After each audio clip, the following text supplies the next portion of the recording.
বিসমিল্লাহির রহমানির রহিম।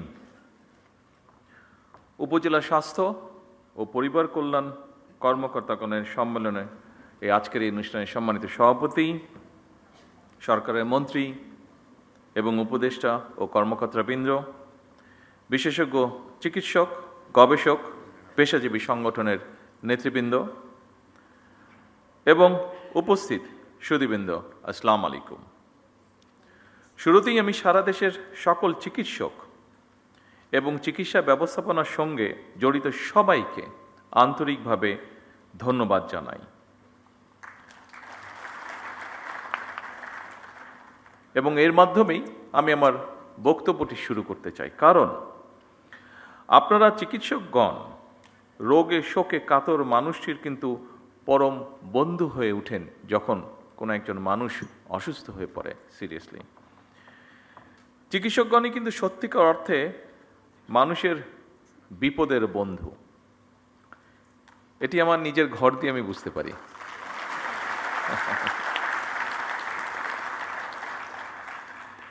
একজন চিকিৎসকের উপদেশ, আন্তরিক ব্যবহার একজন রোগীর কাছে অনেক সময়, অধিকাংশ সময় বলা যায় প্রায় সব সময় কিন্তু ঔষধের মতন কাজ করে। ফলে একজন চিকিৎসকের জন্য পেশাগত উৎকর্ষতার পাশাপাশি একজন মানবিক মানুষ হিসাবেও গড়ে ওঠাটা অত্যন্ত প্রয়োজন, অত্যন্ত জরুরি। যে কোনো শ্রেণী পেশার মানুষের চেয়ে চিকিৎসা পেশার ভূমিকা সবচেয়ে বেশি এবং গুরুত্বপূর্ণ। এমন বাস্তবতায় আজকের উপজেলা স্বাস্থ্য এবং পরিবার কল্যাণ কর্মকর্তাদের এই সম্মেলন অবশ্যই এই জাতির জন্য বা এই দেশের জন্য অত্যন্ত তাৎপর্যপূর্ণ। দেশের স্বাস্থ্য ব্যবস্থা এবং প্রাসঙ্গিক বিষয় এতক্ষণ বিভিন্ন বক্তা অত্যন্ত গুরুত্বপূর্ণ বক্তব্য রেখেছেন। বর্তমান সরকার সুস্বাস্থ্যের বাংলাদেশ এরকম একটি দেশ ধীরে ধীরে গড়ে তুলতে চায়। জাতীয় নির্বাচনের আগে আমরা জনগণের কাছে স্বাস্থ্যনীতির রূপরেখা তুলে ধরেছিলাম। চিকিৎসা ব্যবস্থায় বর্তমান সরকারের নীতি হচ্ছে prevention is better then cure. প্রতিকারের চেয়ে প্রতিরোধই উত্তম। নিশ্চয়ই আপনাদের অভিজ্ঞতার আলোকেও এ কথাটি আপনারা বলবেন। আমরা যদি রোগের শুরুতেই রোগ প্রতিরোধের ব্যবস্থা নিতে পারি তাহলে রোগের বিস্তার মোকাবেলা অনেক বেটারভাবে সম্ভব। আমাদের এই নীতি বাস্তবায়নে উপজেলা স্বাস্থ্য ও পরিবার কল্যাণ কর্মকর্তাদের ভূমিকা, অর্থাৎ আপনাদের ভূমিকা অনস্বীকারযোগ্য। দুঃখজনক হলেও সত্য, বর্তমানে বিশেষজ্ঞ চিকিৎসক, বিশেষায়িত হাসপাতাল অথবা উন্নত ল্যাব প্রায় সব কিছুই শহর কেন্দ্রিক, কিংবা আরও সুনির্দিষ্টভাবে যদি আমরা বলতে চাই তাহলে অবশ্যই রাজধানী ঢাকা কেন্দ্রিক। এরকম বাস্তবতা থেকে বেরিয়ে এসে যদি আমরা জেলা উপজেলা ভিত্তিক হাসপাতাল কিংবা ক্লিনিকগুলোর মাধ্যমে উন্নত চিকিৎসা সেবা নিশ্চিত করতে পারি বা চাই, তাহলে বিশেষজ্ঞ চিকিৎসকগণ যেন জেলা উপজেলায় চিকিৎসা সেবা দিতে স্বাচ্ছন্দ্য বোধ করবেন। অপরদিকে রোগীদেরকে শারীরিক এবং আর্থিকভাবে আরও কষ্ট করে ঢাকামুখী হতে হবে না। শহর এবং গ্রাম অঞ্চলে স্বাস্থ্যসেবা প্রাপ্তির ক্ষেত্রে বৈষম্য দূর করা বর্তমান সরকারের অন্যতম একটি প্রায়োরিটি। বৈষম্য দূর করে স্বাস্থ্য সেবার বিকেন্দ্রীকরণের লক্ষ্যে আমরা ইতিমধ্যেই পদক্ষেপ গ্রহণ এবং বাস্তবায়নের কাজও ধীরে ধীরে শুরু করেছি। যদিও এটি আমরা সকলেই বুঝি, এই কাজটি 1 মাস কিংবা 1 বছরেই বাস্তবায়ন করা সম্ভব নয়। সম্মানিত সকল উপস্থিতবৃন্দ, বিভিন্ন পরিসংখ্যান এবং স্বাস্থ্য বিশেষজ্ঞগণ বলেন যে দেশের মোট মৃত্যুর 71% অসংক্রামক রোগের কারণে হয়ে থাকে। সংক্রামক রোগ প্রতিরোধে উপযুক্ত সচেতনতা সৃষ্টি করার পাশাপাশি অসংক্রামক রোগ প্রতিরোধ এবং নিয়ন্ত্রণে ইতিমধ্যে প্রণীত যৌথ ঘোষণা বাস্তবায়নের কাজ শুরু হয়েছে। সাম্প্রতিক বছরগুলোতে পরিবেশগত বিপর্যয় এবং জলবায়ু পরিবর্তনের অভিঘাতের কারণে সংক্রামক রোগের পাশাপাশি অসংক্রামক রোগ যেমন শ্বাসকষ্ট, স্ট্রোক, হৃদরোগ ইত্যাদি স্বাস্থ্য ব্যবস্থাপনার উপরেও নিত্য নতুন চ্যালেঞ্জ সৃষ্টি করছে। এবং এইসব কারণেই উপজেলা পর্যায়ে গুরুত্ব সহকারে ডায়াবেটিস এবং উচ্চ রক্তচাপের মতন অসংক্রামক রোগের স্ক্রিনিংও নিয়মিত করা প্রয়োজন। উপস্থিতিবৃন্দ, জীবনযাপনের ধরন পরিবর্তন করার ব্যাপারেও জনগণের মধ্যে অবশ্যই সচেতনতা তৈরি করাটা অত্যন্ত জরুরি, যা আপনাদের মাধ্যমে করাটা অনেক সহজ।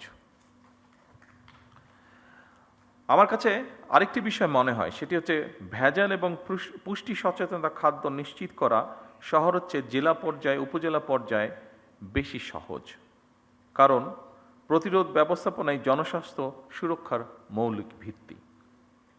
আমাদের সরকার, বর্তমান সরকার বিশ্বাস করে UHF এর এর অর্থাৎ উপজেলা স্বাস্থ্য ও পরিবার কল্যাণ কর্মকর্তাগণ বাংলাদেশের স্বাস্থ্য ব্যবস্থার মূল চাবিকাঠি।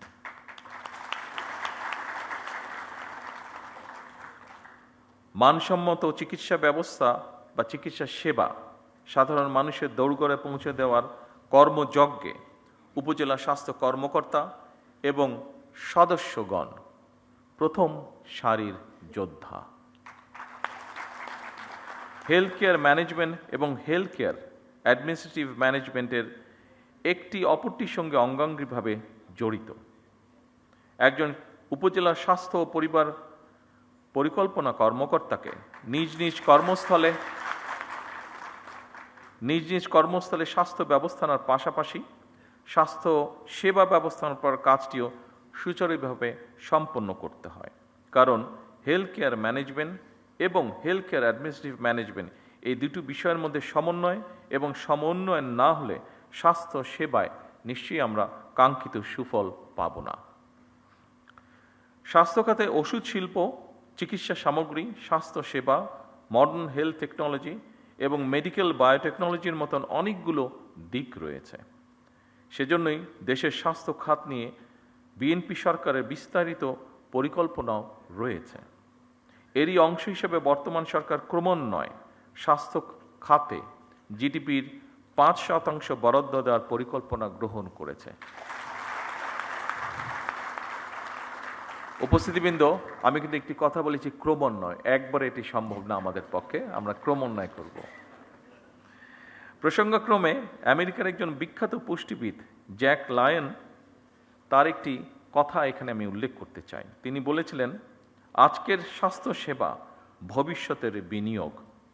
এ কারণেই যুক্তরাজ্যের ন্যাশনাল হেলথ সার্ভিস NHS এর জেনারেল প্র্যাকটিশিয়ান জিপির আদলে প্রতিটি উপজেলা এবং পর্যায়ক্রমে প্রতিটি ইউনিয়নে একটি করে প্রাথমিক স্বাস্থ্য সেবা ইউনিট স্থাপন করা যায় কিনা সেটি আমাদের চিন্তাভাবনার মধ্যে রয়েছে।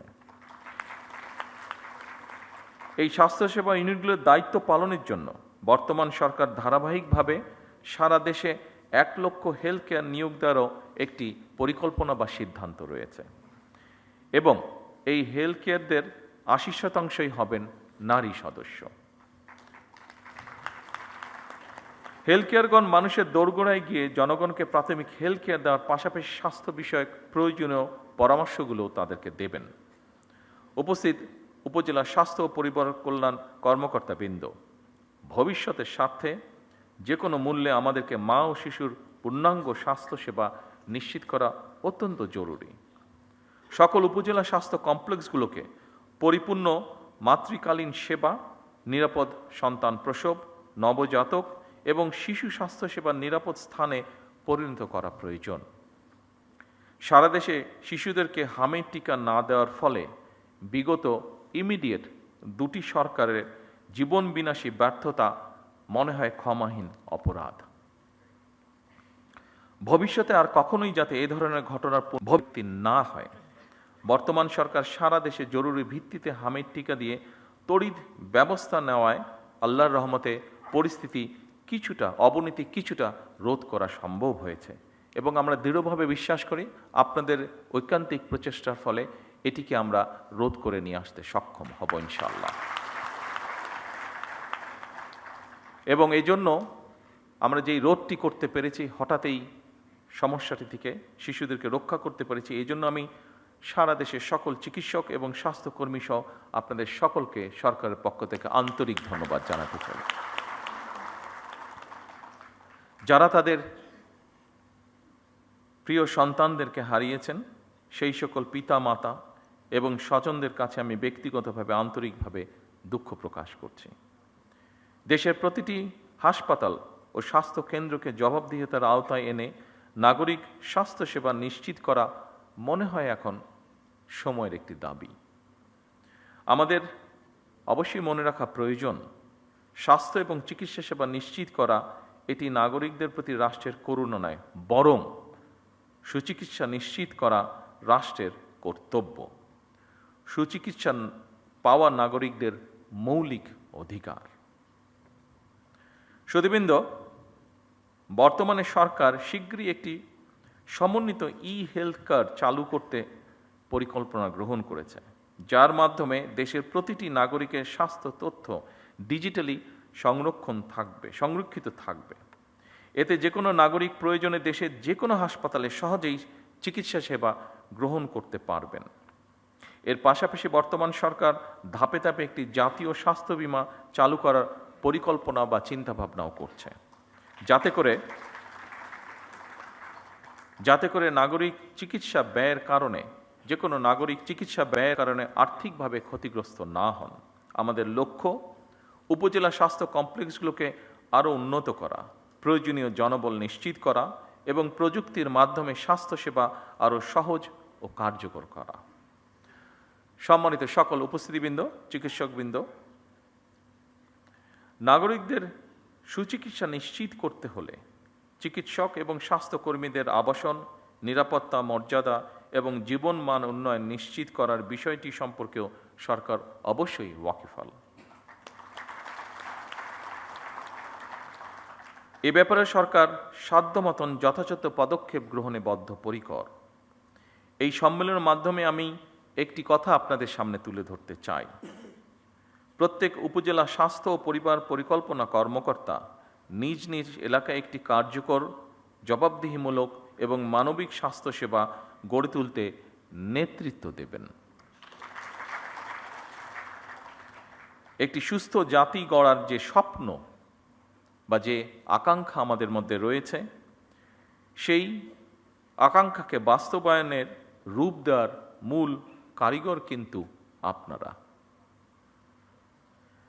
আমরা সবাই মিলে একটি স্বাস্থ্য ব্যবস্থা গড়তে চাই, যা হবে সবার জন্য সহজলভ্য, কার্যকর এবং মানবিক। আপনারা একটি জবাবদিহিমূলক, টেকসই এবং জনকেন্দ্রিক স্বাস্থ্যসেবা ব্যবস্থা গড়ে তুলতে সক্ষম হবেন, আমি দৃঢ়ভাবে বিশ্বাস করি। আপনাদের প্রত্যেককে নিজ নিজ এলাকার কর্মস্থলকে একটি স্বাস্থ্য মডেল সেবা কেন্দ্রে পরিণত করবেন, এটিও আমাদের প্রত্যাশা বাংলাদেশের একজন নাগরিক হিসাবে। সম্মানিত সকল উপস্থিতিবৃন্দ, আপনাদের সামনে যে কথাগুলি আমি এতক্ষণ তুলে ধরলাম, এই কথাগুলো আমাদের ম্যানিফেস্টো, আমাদের পরিকল্পনা, আমাদের চিন্তা ভাবনা সকল কিছুকে সন্নিবেশিত করে লিখিতভাবে আমি আপনাদের সামনে উপস্থাপন করেছি। আমার লিখিত বক্তব্যের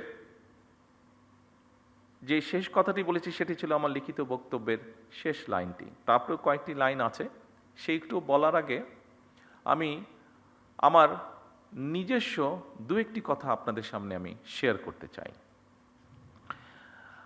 আমরা প্রায়, বিশেষ করে বাংলাদেশের থেকে যারা চিকিৎসা সেবায় উচ্চতর ডিগ্রি নিতে চান, বা আমরা নিজেরাও অনেকেই যখন যে কোনো কারণেই বিদেশে যাই, আমাদের দেশের অধিকাংশ মানুষই কম বেশি ইউকেতে যান। আমার বক্তব্যে আমি এনএইচএস কথাটি উল্লেখ করেছি। এই এনএইচএস শব্দটির সাথে আপনারা প্রায় প্রত্যেক চিকিৎসক কম বেশি জড়িত। কেউ কেউ হয়তো যাবার সুযোগ হয়েছে যাদের, তারা দেখেছেন ব্রিটেনে তারা এনএইচএস নামক তাদের একটি ব্যবস্থাপনা আছে তাদের হেলথ সার্ভিসে। আর যাদের পক্ষে যাওয়া সম্ভব হয়নি, নিশ্চয়ই আপনারা বইপত্র থেকে অথবা সহকর্মীদের কাছে বিষয়টি সম্পর্কে শুনেছেন। আমি যেভাবে যে কোনো কারণেই হোক, রাজনৈতিক দুর্ভাগ্যবশতই হোক, আমাকে অনেকগুলো বছর ইউকেতে থাকতে হয়েছে। এই এনএইচএসটিকে আমি কাছে থেকে দেখার আমার সুযোগ হয়েছে। আমি এনএইচএসের প্রশংসায় যাচ্ছি না, আমি কিছু বাস্তবতা তুলে ধরার চেষ্টা করছি আপনাদের সামনে। এনএইচএসটি গঠিত হয়েছিল 1948-এ, খুব সম্ভব 5th of জুলাই কাজটি শুরু করেছিল তারা। আজকে প্রায় 75 বছর হয়ে গিয়েছে। আপনাদের যাদের পক্ষে সম্ভব হয়েছে, যারা আপনার ব্রিটেনে গিয়েছেন দেখেছেন, নিশ্চয়ই আপনার পত্রপত্রিকায় প্রায় দেখেছেন যে 75 বছর হয়ে গেছে এনএইচএস এর মাধ্যমে তারা তাদের দেশের মানুষকে সুবিধা দিচ্ছে। এনএইচএস এর তারপরেও সমস্যা রয়ে গিয়েছে এনএইচএস এর। অবশ্যই ব্রিটেন আমাদের থেকে অনেক ধনী একটি রাষ্ট্র। সেই ধনী রাষ্ট্র তাদের এই মুহূর্তে জনসংখ্যা খুব সম্ভব যতটুকু আমার ধারণা আছে 7 কোটির মতন। সেই এনএইচএস এর মতন একটি প্রতিষ্ঠান যার বয়স হচ্ছে 75 বছর, ব্রিটেনের মতন একটি রাষ্ট্র যার অর্থনৈতিক অবস্থান আমাদের থেকে অনেক বেশি শক্তিশালী, ব্রিটেনের মতন একটি দেশ যার জনসংখ্যা আমাদের 3 ভাগের 1 ভাগ, সেখানেও সরকার এনএইচএসকে চালাতে, এনএইচএস এর মাধ্যমে জনগণকে স্বাস্থ্য সুবিধা দিতে হিমশিম খাচ্ছে। প্রায় বিভিন্ন রকম এনএইচএসকে বাজেট দিতে হবে, এনএইচএস এর বাজেট বাড়াতে হবে, বিভিন্ন রকম সহযোগিতা করতে হবে, এই বিষয়গুলি প্রায় তাদের পত্র পত্রিকা বিভিন্ন আলোচনায় উঠে আসে। আপনারা আজকের এখানে প্রেজেন্টেশনে অনেকগুলো আপনাদের সমস্যার কথা বলেছেন। অবশ্যই সমস্যা থাকবে, কাজ করতে গেলে আপনাদের বিভিন্ন রকম সুবিধা অসুবিধা থাকবে, এবং সেটি সরকারের কাছে তুলে ধরাটাও অবশ্যই সঠিক কাজ আপনারা করেছেন। তবে সকল চিকিৎসকবৃন্দ উপস্থিত সহ আরও যারা এখানে উপস্থিত আছেন, দেখুন আমরা কিন্তু এদেশেই হয়েছি। এখানে আমরা এই হলরুমের মধ্যে যতগুলো মানুষ আজকে আমরা এখানে উপস্থিত আছে, প্রত্যেকটা মানুষ কিন্তু আমরা এই বাংলাদেশে জন্মেছি, প্রত্যেকটি মানুষ আমরা এই বাংলাদেশেই বড় হয়েছি। কাজে এই দেশের রাষ্ট্রের কি অবস্থা, এই দেশের মানুষের কি অবস্থা, আমাদের সমাজের কি অবস্থা, এগুলো আমাদের বোধহয় কাউকে বলে দেবার বা বুঝিয়ে দেবার প্রয়োজন নেই। প্রত্যেকটি জিনিসের সাথে আমরা পরিচিত। সেজন্যই আজকে আমি বলছি না একবারও, আমার অবস্থান থেকে আমি আপনাদেরকে বলছি না যে আপনারা যে সকল সমস্যাগুলো, আপনাদের কাজ করতে গিয়ে যে সকল সমস্যাগুলো আপনারা ফেস করেছেন সেগুলো গভর্নমেন্ট অ্যাড্রেস করবে না বা করতে পারবে না, এরকম কোনো কথা বলছি না। তবে সরকারের পক্ষ থেকে আমি আপনাদের সহযোগিতা চাইছি, আপনাদের সাহায্য চাইছি। আমি কেমন করে? দেখুন, যেই কথাটি আমি বললাম যে আমরা আমাদের দেশের অর্থনৈতিক অবস্থা বলুন, সামাজিক অবস্থা বলুন, প্রত্যেকটি জিনিস সম্পর্কে আমরা জানি, ধারণা আছে। আমি আগেই বলেছি যে এনএইচএস এর মতন একটি প্রতিষ্ঠান যেই দেশে আছে সেই দেশকেও হিমশিম খেতে হচ্ছে সেটিকে সাপোর্ট দেওয়ার জন্য। তাদের থেকে অর্থনৈতিকভাবে আমরা অনেক পিছিয়ে আছি। আর এর মধ্যে কি হয়েছে না হচ্ছে আপনাদেরও কম বেশি ধারণা আছে। আমি সেই বিতর্কে যাচ্ছি না, সেই বিস্তারিত বিবরণেও যাচ্ছি না। আমরা যদি প্রত্যেকে, যেমন যেই প্রেজেন্টেশনটি প্রথম দিকে আমরা দেখেছি একটা বইয়ের বিভিন্ন পাতা, ওই বইটা মনে হয় আপনাদের কাছে আছে, এখানেও আছে, এটা 6 নম্বর পেজে স্বাস্থ্য প্রতিমন্ত্রী সাহেব, আমি ওনাকে তখন বলছিলাম যে আবর্জনার একটি উপজেলা স্বাস্থ্য কমপ্লেক্সের সামনে একটি অ্যাম্বুলেন্স দাঁড়িয়ে আছে এবং সাইডে অনেকগুলো আবর্জনা পড়ে আছে। এটা স্বাস্থ্য প্রতিমন্ত্রী সাহেব উনি বলেছেন যে এই ময়লাটাকে পরিষ্কার করার জন্য খুব বেশি রিসোর্সের প্রয়োজন নাই, এটিকে পরিষ্কার করার জন্য একটি ইচ্ছা শক্তির প্রয়োজন, এটিকে পরিষ্কার রাখার জন্য একটি মন মানসিকতার প্রয়োজন। যেটুক পরিমাণ রিসোর্স সেটিকে ম্যানেজ করার জন্য আছে, মনে হয় আপনারা যদি স্ব প্রতিষ্ঠানে চেষ্টা করেন নিশ্চয়ই সিচুয়েশন কিছুটা হলেও পরিবর্তন করা সম্ভব। আমি যদি আমার পেশেন্টদেরকে শেখাই শুধু এই অসুখে এই ওষুধ খেতে হবে, এই কাজটি করো না তাহলে এই অসুখটি হবে না, এটা বলার পাশাপাশিও আমি যদি তাদেরকে হাইজিন সম্পর্কে একটি কথা বলি, আমি যদি তাদেরকে শিখাই যে যদি ময়লাটি কম করো তাহলেই ময়লা কম হবে, ময়লাটি কম করো তাহলেই ময়লা কম হবে, নিশ্চয়ই আপনাদেরকে আমি বোঝাতে পেরেছি যে আমি চানাচুর খেলাম, কলাটা খেলাম, এখানেই ফেলে দিলাম। এই অভ্যাসটিকে যদি কোনোভাবে আমরা পরিবর্তন করাতে পারি তাহলে ময়লাই তো কম হচ্ছে। আমরা সকলে মিলে যদি চেষ্টা করি, আপনাদেরকে আমি একটি আমার ঘটনা বলি, আমি এটি বোঝানোর জন্য বলছি, অন্য কোনোভাবে দয়া করে নেবেন না ঘটনাটি। সেটি হচ্ছে 1997 সালে একটি রোড মার্চ হয়েছিল, রাজনৈতিক একটি রোড মার্চ হয়েছিল বাংলাদেশ জাতীয়তাবাদী দলের নেতৃত্বে, ঢাকা থেকে পঞ্চগড়। বগুড়াতে নাইট স্টে ছিল, যেহেতু বগুড়াতে একদিন নাইট স্টে ছিল পুরো কনভয়ের হাজার হাজার লোকের। তো স্বাভাবিকভাবে আমি কয়েকদিন আগে বগুড়াতে চলে গিয়েছিলাম, যেহেতু নিজের জেলা, সবাই দেশের বিভিন্ন জায়গা থেকে নেতা কর্মীরা সহ সমর্থকবৃন্দ সাধারণ মানুষ আসবে ওই কনভেতে, কয়েক হাজার মানুষ, একটা তো ম্যানেজমেন্ট থাকতে হবে, থাকা খাওয়া সব কিছু। তো আমরা যেখানে বড় একটি স্কুল মাঠে প্যান্ডেল করেছিলাম, তো সেখানে আমরা সবাই এসে পৌঁছতে পৌঁছতে সন্ধ্যা গরমের দিন, মাসটা মনে নেই, তবে সামার ছিল, গরম ছিল। তো আমরা সকল মানুষ যাতে এসে অন্তত একটু হাত মুখ ধুতে পারে, অজু করতে পারে, গোসল করতে পারে, এরকম একটা ব্যবস্থা রেখেছিলাম। তো স্বাভাবিকভাবে স্কুল মাঠ নিয়েছিলাম, মাঠের মধ্যে যদি পানি পড়ে ন্যাচারালি কাদা হয়ে যাবে, তো আমরা নিচে বালি দিয়ে উপরে ইট জাস্ট বিছিয়ে দিয়েছিলাম। তো ওই কাজটা যাদেরকে দিয়েছিলাম তাদেরকে কাজের ডাইরেকশন সব কিছু দিয়ে আমি অন্য কাজ দেখতে চলে গিয়েছিলাম। এটি সকালের ঘটনা। রাত্রে যখন আমি প্রায় 9টার দিকে আসলাম, এটি আগের দিনের ঘটনা, যেদিন রোড মার্চ আসবে আগের দিনের ঘটনা, 9টার দিকে আসলাম, দেখলাম যে ইটগুলো নিয়ে আসা হয়েছে। যাদেরকে ইটের কথা বলেছে, আমাদেরই এক নেতা ছিল, তার ইটের ভাটা ছিল, সে বলেছে যে আমি ইট দেবো। ঠিক আছে, ভেরি ওয়েল, তাহলে আমাদের ইট আর কিনতে হয়নি। তো আমি এসে দেখলাম যে ইটগুলা এসে ইট ভাটা থেকে এসে এক জায়গায় স্ট্যাক করে রেখে গিয়েছে। তো আমি বললাম যে কী ব্যাপার, এগুলো বিছানো হয়নি কেন? তো তখন আমাকে সবাই বললো যে লেবার যারা আসার কথা ছিল এখনো আসেনি, হয়তো আসবে, তারপরে বিছাবে। তো শুনে আমার মেজাজটা একটু খারাপই হলো। আমি কাউকে কিছু বললাম না, আমি চারিদিকে আমাদের নেতাকর্মীরা আছে, আমি হাঁটা ধরলাম স্টেকের যেখানে ইটগুলা সব রাখা ছিল, আমি গিয়ে 2 হাতে 2টা ইট ধরে, এখানে শাওলম আছে, খুব সম্ভব ওর বোধহয় ঘটনাটি মনে আছে, আমি 2 হাতে 2টা ইট নিয়ে যেখান থেকে বিছানোর কথা ছিল ওখানে আমি বিছানো ধরলাম। স্বাভাবিক আমি যখন ইট নিয়ে আসা যাওয়া শুরু করেছি, সব নেতাকর্মী 2টা করে ইট ধরলো। বিশ্বাস করবেন 1 থেকে 1.5 ঘন্টার মধ্যে পুরো কাজটা কমপ্লিট হয়ে গেল।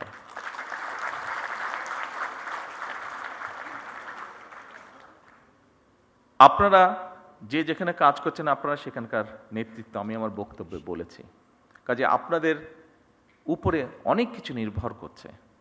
আমি জানি আপনাদের সমস্যা আছে, আমি একটু আগে বলেছি এনএইচএস তারাও সমস্যার ভিতর দিয়ে যাচ্ছে, কাজে আমাদের যাওয়ারই কথা। তাদের অর্থনৈতিক অবস্থা অনেক শক্তিশালী, কিন্তু আপনারা যদি, এটি আপনার প্রতিষ্ঠান, ওখানে আপনি নেতৃত্ব দিচ্ছেন, আপনি যদি চান, 100% সম্ভব না, বাট অনেক সমস্যার সমাধান করা কিন্তু সম্ভব। চেষ্টা করে দেখুন, আমি দৃঢ়ভাবে বিশ্বাস করি আপনারা পারবেন। আপনারা পারবেন বলেই কিন্তু আপনাদের কাছে এই প্রত্যাশাটা করছি। সরকার একা কিছু পারবে না। সরকারকে যদি আপনারা সহযোগিতা আপনারা করেন, আমাদের প্রত্যেককে এগিয়ে আসতে হবে। দেখুন, আজকে ছুটির দিন, আমারও ইচ্ছা করে যে স্বাভাবিক আমার পরিবারের সাথে একটু সময় দিই। গতকাল শুক্রবার ছিল, গতকালকেও রাত্রি 12:30টায় আমি বাসায় ফিরেছি বিভিন্ন কর্মসূচি সেরে। আজকেও আপনাদের এখানে এসেছে, আজকেও আমার বাসায় ফিরতে ওরকমই হবে যেগুলো প্রোগ্রাম আছে। ফলে আজকেও ছুটির দিনেও আমি আমার পরিবারের সাথে থাকতে পারিনি। একই অবস্থা আপনাদের।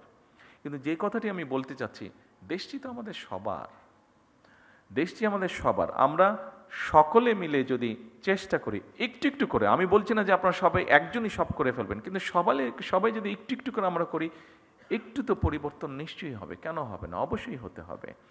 অন্য দেশের মানুষ যদি পারে, আমরাও পারবো। আমি সংক্ষিপ্ত একটি ঘটনা বলে, এই ঘটনাটি 2 দিন আগের ঘটনা, সংক্ষিপ্ত একটা ঘটনা বলে আমার বক্তব্য শেষ করব, কারণ সময় চলে যাচ্ছে, আপনাদেরও কাজ আছে, যেতে হবে।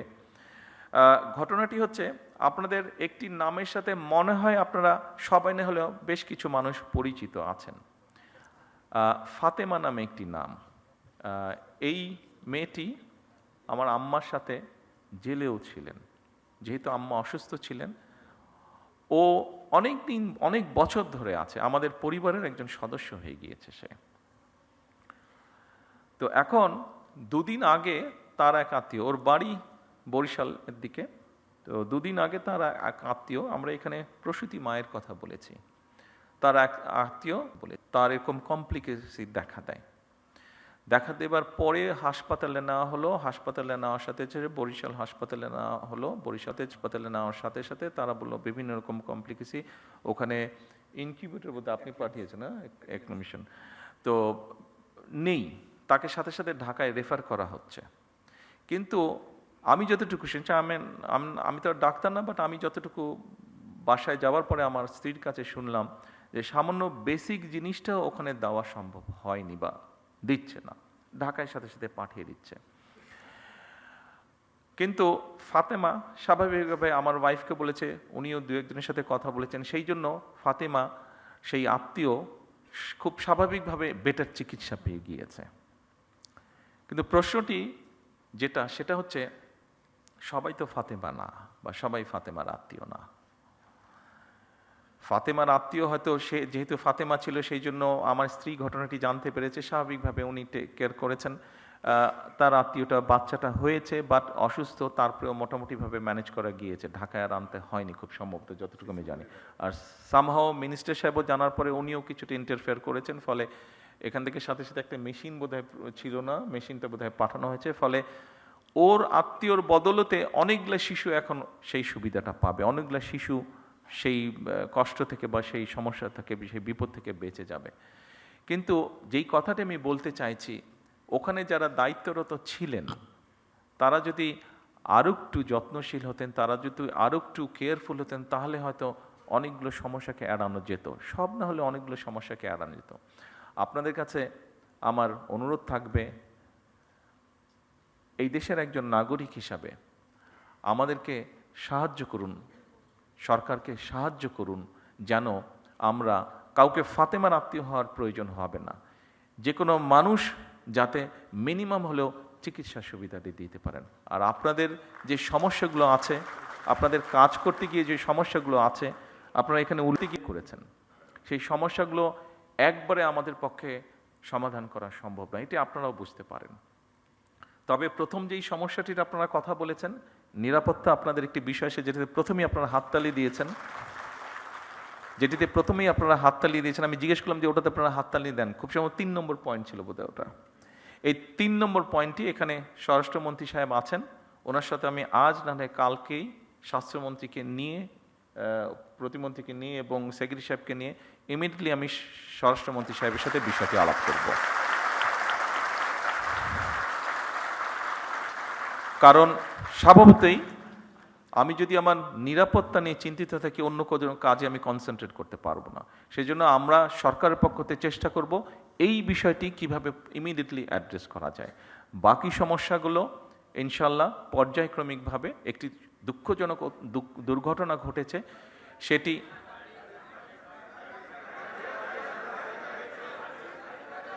গাড়ি বলছেন না বাড়ি বলছেন? হ্যাঁ, গাড়ি। আমি আসছিলাম, সেটাতেই আমি আসছিলাম, জি, ট্রেলার ড্রাইভার, সেটাতেও আমি আসছিলাম। দেখুন, ওই যে অনেক সময় কিছু সায়েন্স ফিকশন মুভি আমরা দেখি যে back to the future, back to the মানে হ্যাঁ, পাস্ট হবে। হ্যাঁ, আমরা যদি পাস্টে যেতে পারতাম তাহলে হয়তো মধ্যপ্রাচ্য যে সমস্যাটা, এটাকে হয়তো ম্যানেজ করে ফেলা যেত শুরু হবার আগে, তাহলে দেশের মধ্যে অনেক সমস্যা হতো না।